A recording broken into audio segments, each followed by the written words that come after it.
ఒక point sir, ఒకే ఒక question sir. ఇప్పుడు మొన్న ప్రొఫెసర్ నాగేశ్వరరావు గారు పక్కన కొంతమంది కూర్చోబెట్టుకొని గట్టిగా మీటింగ్ చెప్తా ఉన్నారు. అంటే ఇక్కడ పవన్ కళ్యాణ్ గారు వచ్చి ఆయన అరెస్ట్ చేసేస్తారు, లోకేష్ వచ్చేసి ఇమీడియట్గా అరెస్ట్ చేసేయండి అని చెప్పేసి అని. దానికి సంబంధించి ఎక్కడైనా వీడియో ఆధారితం అనేది ఎక్కడైనా ఉందా? లేదు. ఇవన్నీ కూడా కల్పితాలు. ఈ రోజున పవన్ కళ్యాణ్ గారి గురించి మీరు మాట్లాడారు కాబట్టి నేను అడుగుతున్నాను సార్. ఎందుకంటే పవన్ కళ్యాణ్ గారు మా పార్టీ కాదు, నేను ఆయన పార్టీ కాదు. అక్కడ ఏం జరుగుతుందంటే కూకటపల్లి అనే ఏరియా తీసుకుంటే పవన్ కళ్యాణ్ గారు పార్టీ నుంచి అంటే జనసేన నుంచి పోటీ చేస్తే 40,000 ఓట్లు వచ్చినాయి, కాంగ్రెస్ వాళ్ళు పోటీ చేస్తే 62,000 ఓట్లు వచ్చినాయి.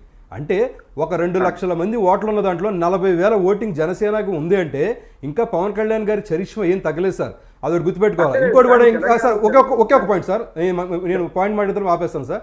ఇప్పుడు ఇంకోటి కూడా చెప్పారు మీరు, జూబ్లీస్ ఎలక్షన్స్లో తెలుగుదేశం జెండాలు కనపడి అని. అంటే మీరు ఒకటే బీజేపీ పట్టుకున్న తెలుగుదేశం జెండాలు చూస్తున్నారు, కాంగ్రెస్ పార్టీ తెలుగుదేశం జెండాలు పట్టుకుంది, బీఆర్ఎస్ పార్టీ వాళ్ళు కూడా తెలుగుదేశం జెండాలు పట్టుకున్నారు. ఈవెన్ మీరు 2023 ఎలక్షన్స్లో ఫర్ ఎగ్జాంపుల్ ఒకటి చెప్తున్నాను, ఖమ్మం దగ్గర సండ్రా గారు బీఆర్ఎస్ అయితే ఆయన పక్కనంతా కూడా ఒక బండికి ఇటు పక్కేమో బీఆర్ఎస్ జెండా కట్టాడు, ఇటు పక్కేమో టీడీపీ జెండా కట్టాడు.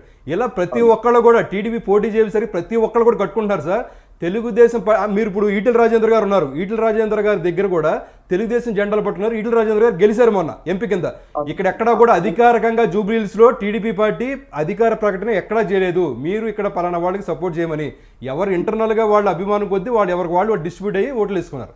అది సార్ సరైన మీరు కూడా అంగీకరిస్తున్నారు కానీ ఏమంటా అంటే ఇవన్నీ అన్ని పార్టీలు వాళ్ళ తెలుగుదేశం నాయకులు మన ఓటర్ల చుట్టూ తిరుగుతున్నారు కాదంటే. అందుకనే కదా ఇవాళ కాదు, ఖమ్మంలో మనకు తుమ్మల నాగేశ్వరరావు గారు చేర్చుకున్నప్పుడు కూడా